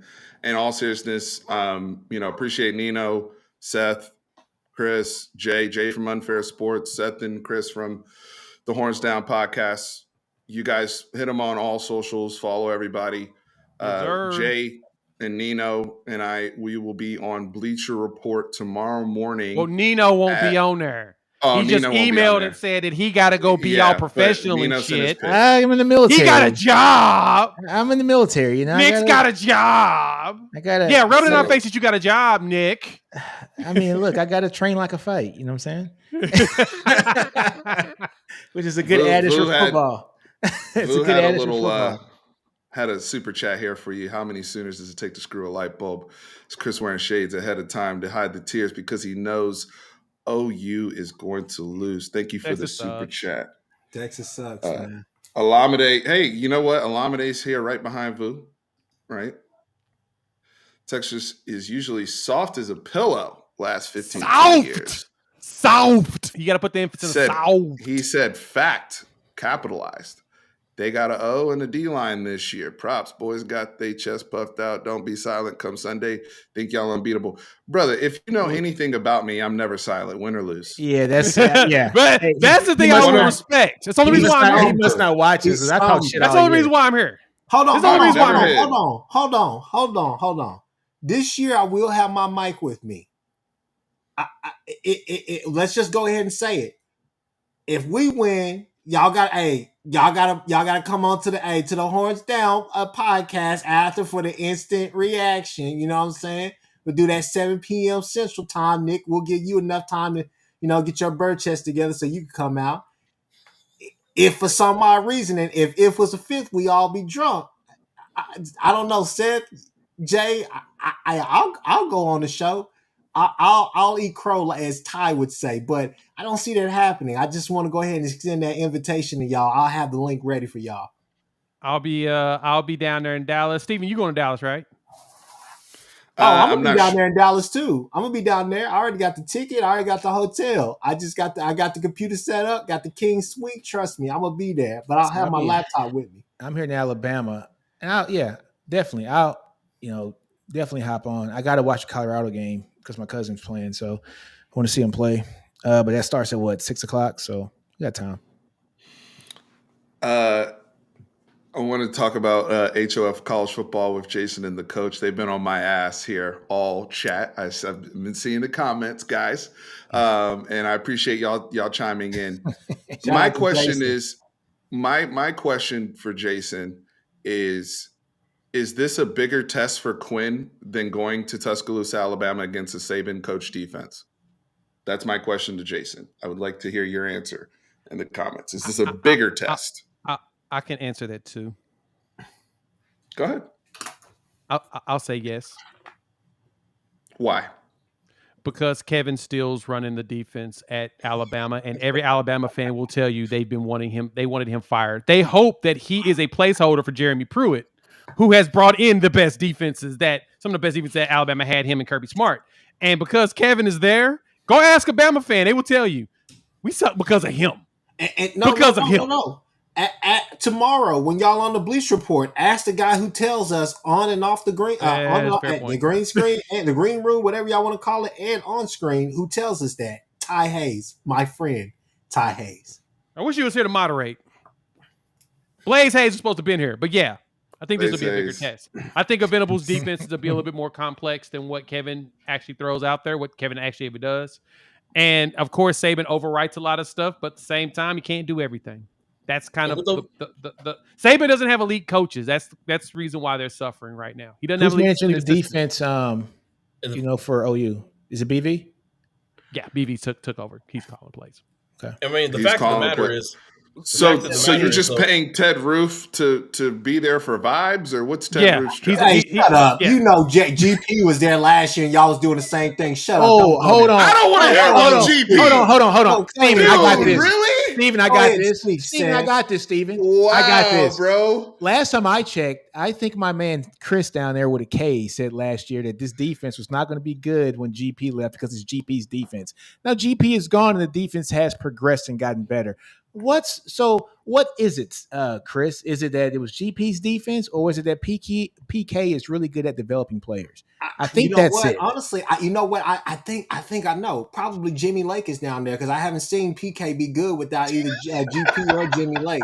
Go ahead, Seth. Hit these boys on the head. I'm done. I mean, I'm just saying those with that Alabama game, there's a big difference between the Alabama defense and what they were doing in week 2.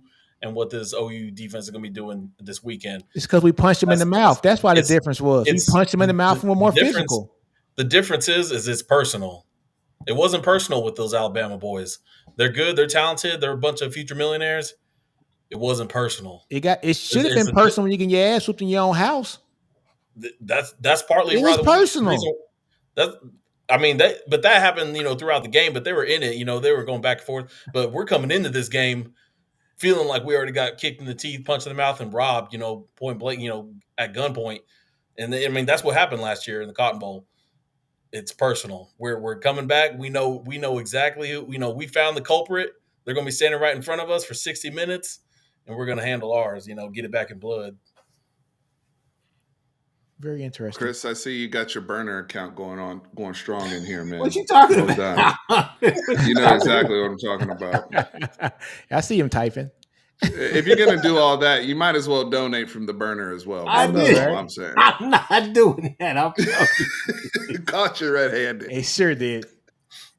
Just like y'all think that me and Spencer Rattler got some NIL deal. You know what I'm saying? Like, what y'all talking about? There's your boy. You said he's the next Patrick Mahomes. All right, so let's talk about Texas. I want to talk about our path to victory. Yes, please give us your path. Please, Stephen. Please enlighten us.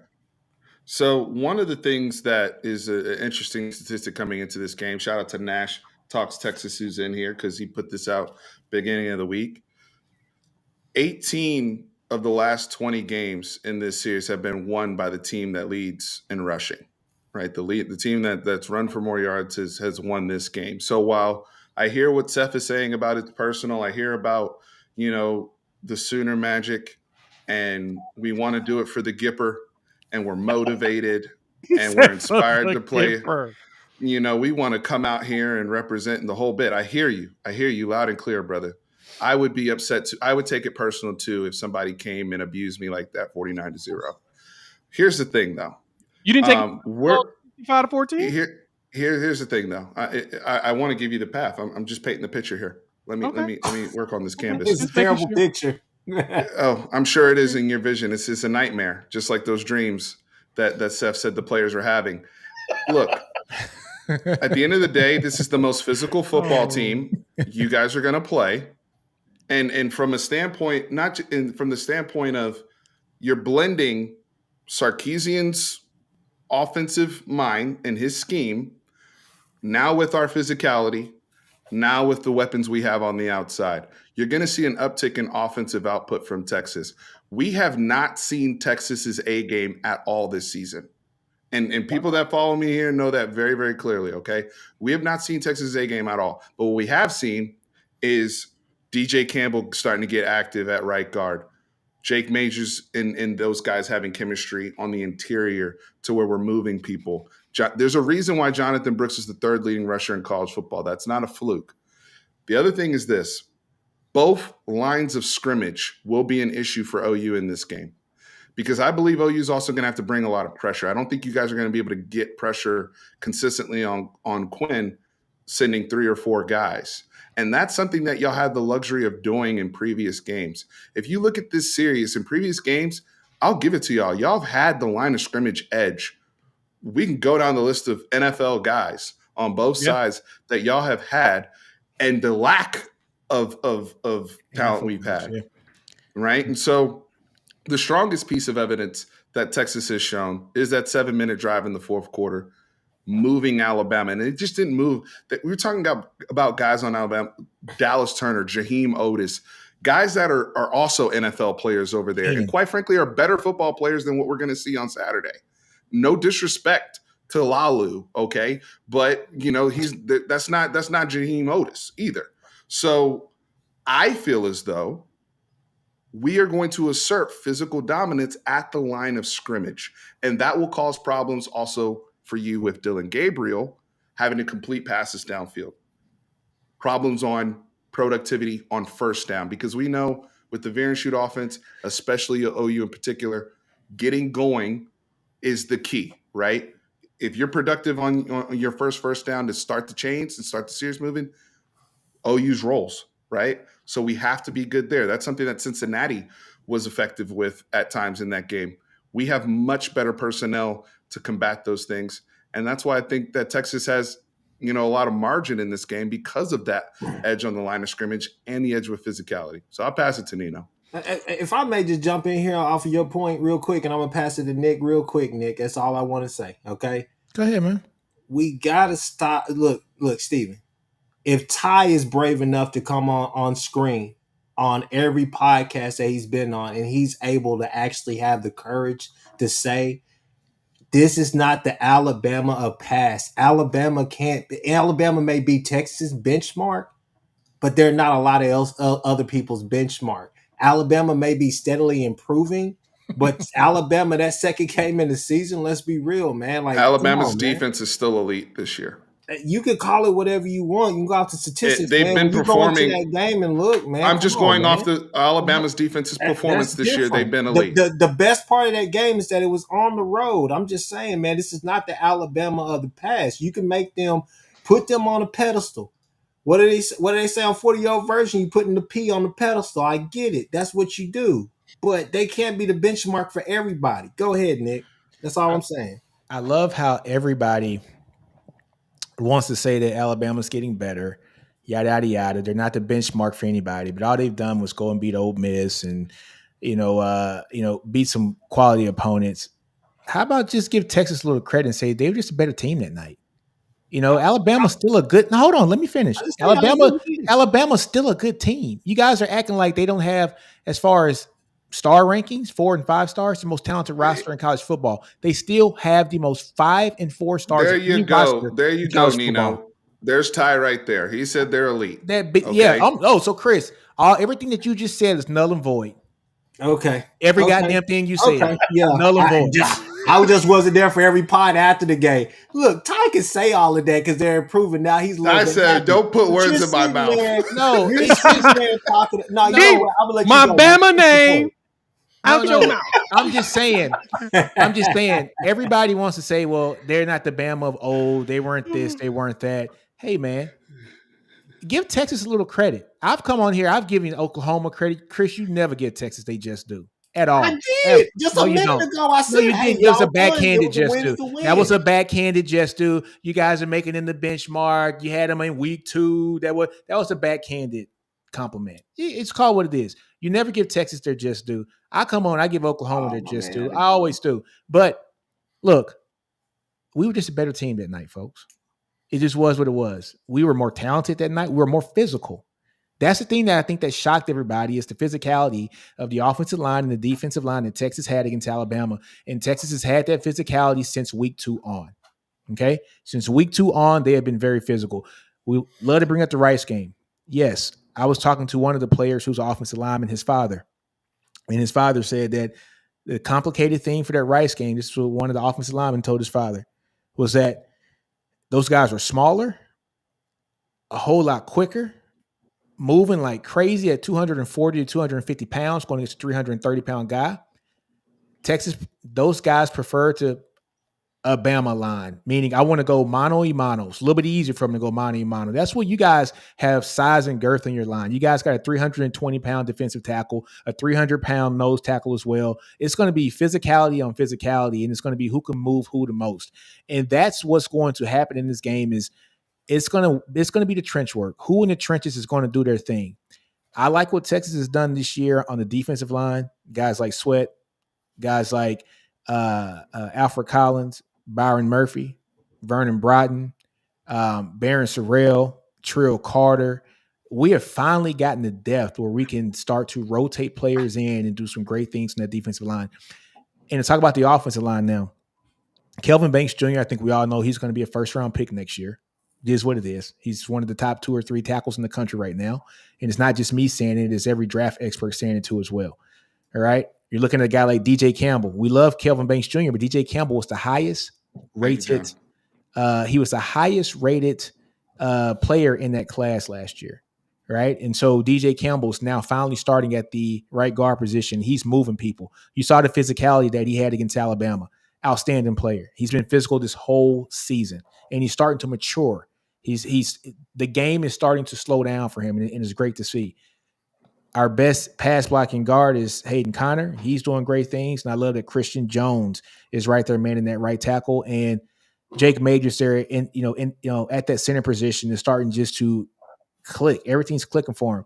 I like our trench work against you guys' trench work. That's where I think the game's going to be won this year. You guys have always had the advantage over the past 15 years on the lines, on the offense and defensive lines. I think this year you guys don't have the advantage. The game's going to be won in the trenches. I like Jonathan Brooks to have a hell of a game because he's going to be running behind that offensive line. And I like our defensive line to disrupt a lot with 4 people to be able to drop folks back and confuse Dylan Gabriel. So that's why I got Texas winning this game.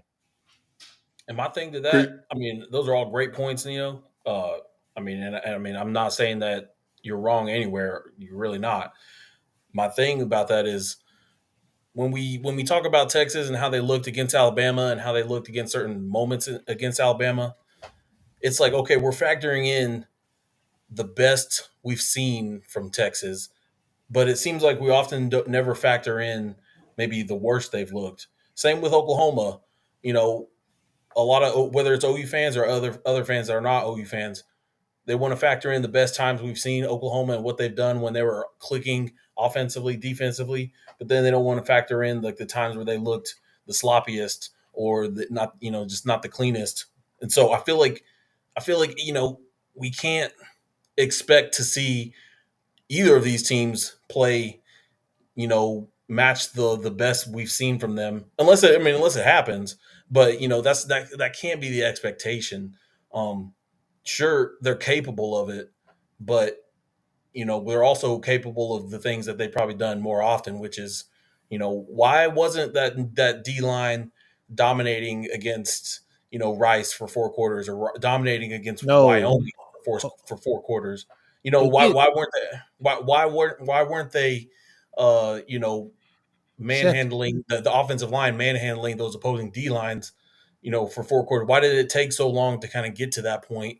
We saw what they did against Alabama, which the is offensive great. line has dominated every game except the Rice game.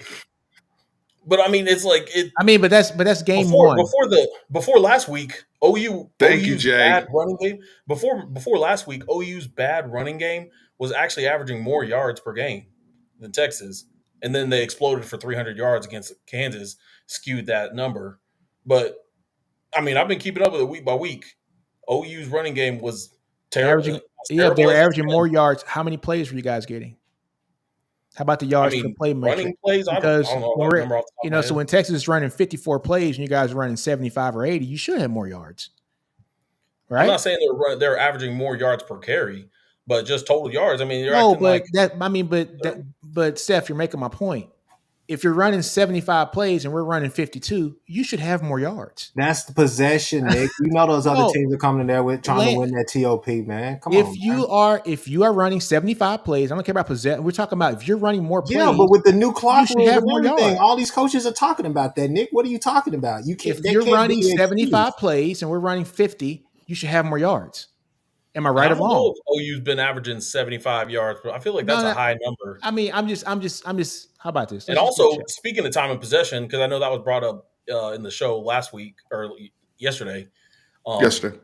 Yeah, OU's averaging more time and possession as well. So I mean, if you want to play that game and play, ball control, keep away, OU's been averaging more time and possession this season than Texas up to this point in the season, and that's including that really skewed number that Texas just got. So. I'm just saying, I'm looking at this game, and I see a lot of people in the comments want to say that, these OU guys are, they're not, talking X's and O's. They're talking about emotion and heart and how that's going to play out in this game. That's what this game is. This game never goes the way the numbers predict it to go. It never does. It's going to be a low-scoring game, folks. Everybody thinks this game's going to have a lot of points. Yeah. This game's going to be a low-scoring game. It's going to be something like 24-20 or something. I mean, it's going to be a low-scoring game. I can't even see it being lower than that. I'm actually going to predict a higher scoring game, but I could see it being first to 14 wins, kind of a deal. And Nick and Steven, I don't want y'all to get it twisted. As much noise as I talk, I haven't just sat here and just said, I think Texas is terrible this year or nothing like that. I think it's good. I think the Alabama is credible. I just said that a while ago, Nick. It was backhanded. It was backhanded. It was not backhanded because you're focusing on the wrong comment. The comment that I made the first time, I said, hey, look, regardless of what I said, regardless of what Jay or Seth thinks, I said, y'all won the game. Win is a win. You went in there, did what you needed to do. Everybody thought y'all was going to get beat. I said, hey, y'all have been good up to this point. All I'm saying is like I told Steven last night, the same gratification, the same instant gratification, the same instant validation y'all want because of that Bama win is all we've been asking y'all for these 5 games because y'all told us y'all better win these 5 games. Y'all ain't playing nobody. You can only. I'm not gonna. No. I'm not gonna give you a round of applause for doing what you were supposed to do. Yeah, I mean, like you're supposed to beat Dallas Jesuit. You didn't have a test. And ITT Tech. You didn't have a test, Chris. If you guys would have had Georgia on the calendar and beat Georgia, the thing is, like, I don't.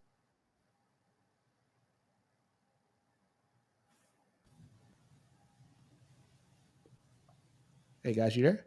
I'm back. Are you? Yeah, I'm back. What happened with Steven?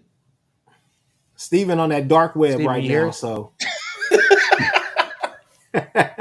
It still says live recording. Yeah, it says live. Yeah, it says live. Steven on that dark web right now.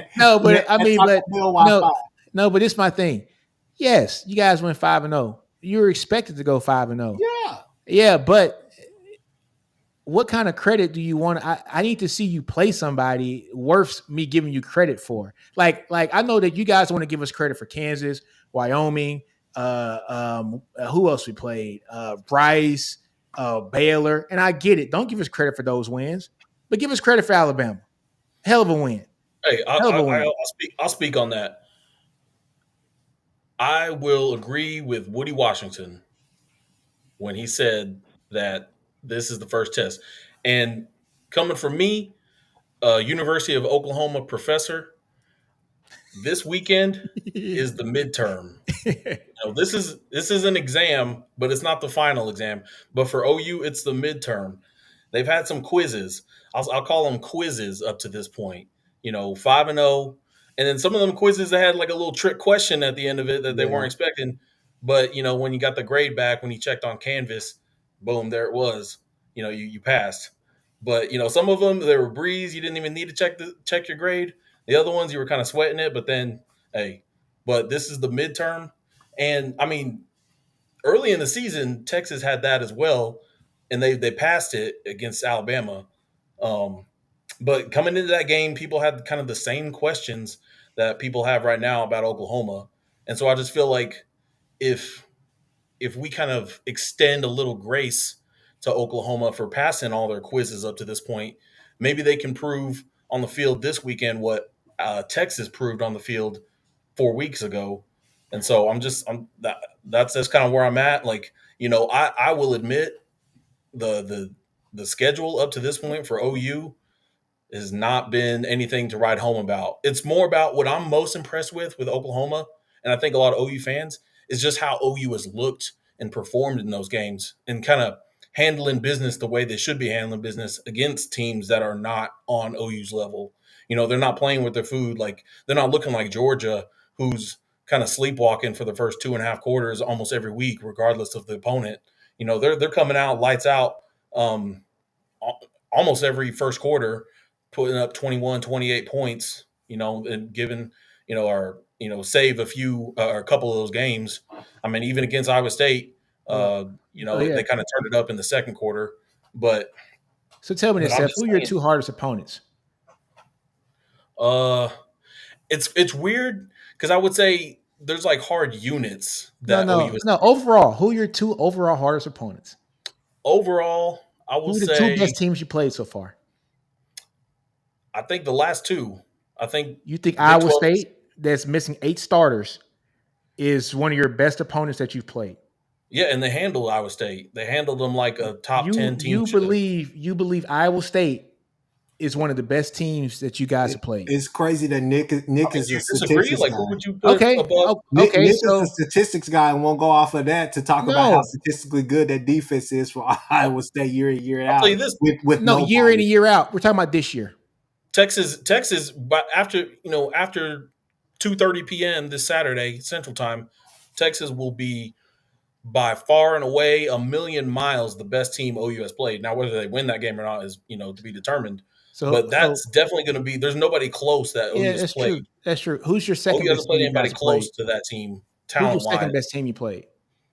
Cincinnati. And so you just said in the first quarter, you guys are blowing out, putting 20 points on people. You scored 20 points against Cincinnati total.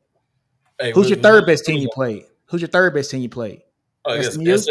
28 points. So I mean, we can't. You don't want to play the points game, though. No. But this is what I'm talking about. You haven't gotten over 40. Texas hasn't gotten over 40 this entire season. I get it. I totally understand it. But this is my 40 thing. last week, Seth. So this is my thing. Over 40, 41 plus. Okay, they score 40 plus. Hey, you haven't scored 30 every game. Hey, man. Because we heard it all this summer. We heard it from all. No, but this is what I'm getting at. This is what I'm getting at. Over 50 3 different times. Every Twitter space, we gonna average 40. We gonna average 60 a game every game. But Seth, this is what I'm getting at. We're just talking about. You're talking about how this team gets up on people and how they get on them early and how they stay on them. And you just named your 3 toughest opponents, and 2 out of those 3 toughest opponents, you didn't score more than 28 points on them. That Cincinnati game was not as close. And also Vegas had that game closer than what OU actually beat Cincinnati with. Vegas had that game as a 13-point. OU was 5-0 against the spread this year. That should scare Texas fans more than any stat. Hey, Vegas said we were going to get beat by Bama. Hey, but Vegas is right more times than they're wrong is what I'm saying. Everybody knows that. That's why Vegas never loses. Vegas is gonna stay rich. All right. Well, here's the thing. We got to get to predictions because I want to get off here. Before we get into let's go ahead and get into predictions. I'll start with Seth. Since you just ended off, I'll let you give your prediction first. What's going to All right. happen on Saturday? I hear what Nino was saying with about he could see this being a really low scoring game, and I definitely can see it. But my prediction is that it's going to be relatively high scoring. With a total, I don't think any team's going to get over 40. And I think the biggest key in the game will be, well, I'll give you two turnovers, which OU has been night and day better at this year versus years past in creating those takeaways, um, turnovers, and then third down success. That's to me, and I mean both of these teams are great on third down, whether offensively or defensively. Stopping them third down conversions and converting on offense. Um, the teams that do those two things the best, the team that does those two things the best is going to win. And I kind of gone back and forth between my head and my heart. And I'll be real talk. They're saying different things. My head is saying something different than my heart. I'm going with my heart because that's where my Sooner magic is imbued. At least you I'm going stay with it. I OU. love it. I'm going OU. OU wins 34-31. I'm so proud of Seth. That was so on brand. So on brand. Go ahead, Nino. All right. This is my keys to the game, man. OU has looked great on offense. I would give them that. They look great on offense pretty much all season. But I brought up that last statement to Seth because I wanted to prove a point to him. And when I asked him what were his three top games that OU had this year. Say Iowa State was the first one. Chris said, look at their defense. They've been good in the past. Iowa State has the 103rd ranked defense in the country this year. Okay. Then I said, what's the second best one? I said Cincinnati. Okay. OU scores 20 points against Cincinnati. Cincinnati has the 63rd ranked defense in the country this year.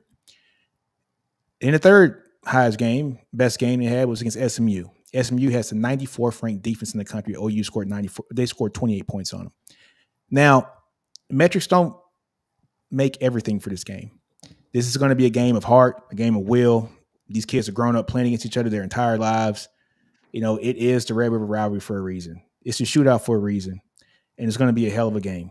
I still believe Texas is going to man the trenches. I think they're going to dominate the trenches. I think the defensive line for Texas is going to be able to get pressure on Dylan Gabriel with just 3 to 4 people on that line. I do think OU is going to counter that by getting the ball out quick and passing the ball very quick in that veer and shoot offense. But I don't believe OU is going to be able to run the ball against Texas. And I know that the short passes are just extension of passing. But yeah, the short passes are just extensions of the running game. But I think Texas is going to be well suited and prepared for that. I think the Texas offensive line is going to play better against the defensive line for OU. And I got Texas winning this game very similar to the Alabama game. I think I said earlier this week, 34-24 Texas. And I think that's the score I'm going to go for. I think we're going to have another 34-24 game in Texas' favor in the Cotton Bowl. Love the analysis there, Nino, as always. Chris. And that's heart and mind. Chris. I love you, Seth. I'm just going to go ahead and put it out here. 35-17 OU. I think OU gets it done defensively. I think they put Quinn in some uncomfortable situations. I think OU's defense shocks a lot of people. I think that secondary comes up big. I think that we continue the trend that we've been on. We get some interceptions. I think we're able to force you guys to some uncomfortable situations. I'll say that again. I think we get a really good pass rush as well. I think Bothroyd, Trace Ford, PJ Adebaware, list goes on. Hopefully we can get R. Mason Thomas back as well on the edge. Our interior guys, the numbers may not be there for Nick's liking, but they're just as productive, man. They're disruptive, and that's what you want your interior D linemen to be. Offensively, I think we stay on schedule. I think we get Sawchuck going this weekend. I think, hey, the good guys win. So, OU 35-17, boomer. 35-17. Chris goes there. Interesting. Very interesting. So one of the things that's been one of the big talking points this week is the Texas safeties and OU's ability to exploit them, and as things we've given up already this year and whatnot. And I think that is something where we'll see. I think we'll see. You know, we're going to see the conflict there, right? And I do think I'll say Texas gives up maybe a shot or two, but I don't think that that's enough of a difference over the course of 4 quarters to where you can make up for the lack of run game. And I think that it could be a mistake running Dylan Gabriel as much as I know OU will need to run Dylan Gabriel, especially with the linebacker play we have, Jalen Cattle on coming downhill in some of the short yardage situations. I also believe that Texas is going to put points on the board because of Jatavian Sanders, because of our run game. And I think we actually have some guys that we haven't really unleashed yet. We've started to roll out Jonte Cook a little bit more. A.D. Mitchell's now gotten going. I think you'll see Texas full menu. You'll see Sark full menu in Dallas, in a comfortable environment for Texas where a lot of our guys, Quinn Ewers, Jatavian Sanders, so many of our guys, Anthony Hill now, so many guys are going to be really, really comfortable playing there. And I know OU has a lot of kids, Dallas kids too, like Peyton Bowen, and the crew. But I actually think having that advantage on both lines of scrimmage over the course of 4 quarters, we're going to cause OU's offense to stall. And Dylan Gabriel's going to take a lot of punishment. He's going to take a lot of damage, and it's going to affect his accuracy, as we've seen it impacted against some of the better teams that he has faced when he has been pressured and hit consistently. That will impact your performance. With that being said, I'm picking Texas in this game 33-20. And I believe that, OU, that motion is going to be there like we know. I think they're going to come out to a fast start. One of my concerns is I'll be honest with you, is our kicking game. And I think there's going to be some weird special team stuff in this game that plays out on both sides. But ultimately, the better team is Texas. I think it's obvious that the better team is Texas if you really understand what you're looking at on film. And I think we'll prove that out in Dallas on Saturday. I have Texas 33-20. You guys are dropping your predictions here in the chat. I appreciate it. Chris is out. Did he just bounce after his prediction, or not kid? His kid was kid trying to get his kiddo. No worries. I appreciate you guys coming on. This was fun. Great to talk trash. Great to see Seth back. Miss Seth, man. I've missed you so much, my friend. So to be able to come back and do this, and congrats on the teaching responsibilities at OU and everything you got going on there. We are very proud of you. But right now we are going to whoop that ass, as our boy Trey says, belt to ass is coming on Saturday. Shout out Trey, man. Shout out to Trey. Right, belt to ass. Belt to ass, man. BTA, baby. Yeah. Hey, all I'll say is I got a lot of drafts in my on Twitter that I'm either going to be posting or deleting on Saturday. So we'll see. We'll see how it goes. I got a lot of them. Go ahead and delete them, dude. I'll say yourself. Look, the receipts are going to be crazy come 2:30, 3 o'clock on Saturday. Yeah. Oh yeah, the timeline. Either way, yeah. Right? Like I've been on the opposite side of it already with the We Want Caleb stuff. All right, I went down in flames for We Want Caleb. You went down in flames, Seth, with Karen and the atonement situation. We've seen it. We've both been through it on social media. Okay, I've been on freezing cold takes 3 different times. So somebody's lies. Somebody's lying. That's what I know. And we're going to see who it is. Fellas, I appreciate y'all so very much. Everybody out here, all the engagement. This has been awesome. Appreciate the stream. Still 338 in here. Hit that like button if you haven't gotten a chance. Chris had to go deal with the kiddo.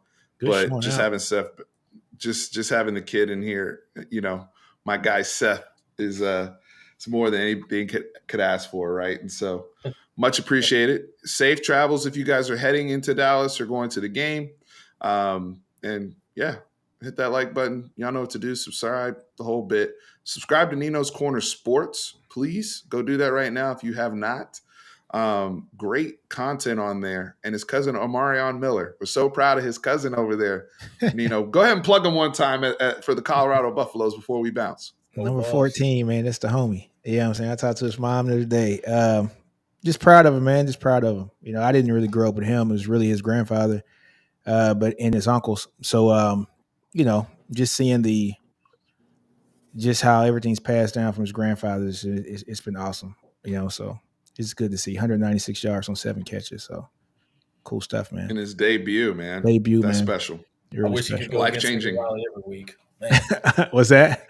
I wish he could go against Lincoln Riley every week. Man, I wish he would have played the first half. It could have been an upset. Yeah. You know? Yeah. So. Well, I appreciate you guys. And chat, we over and out. Guys, remember, horns always up. We're going to be back out here. Welcome.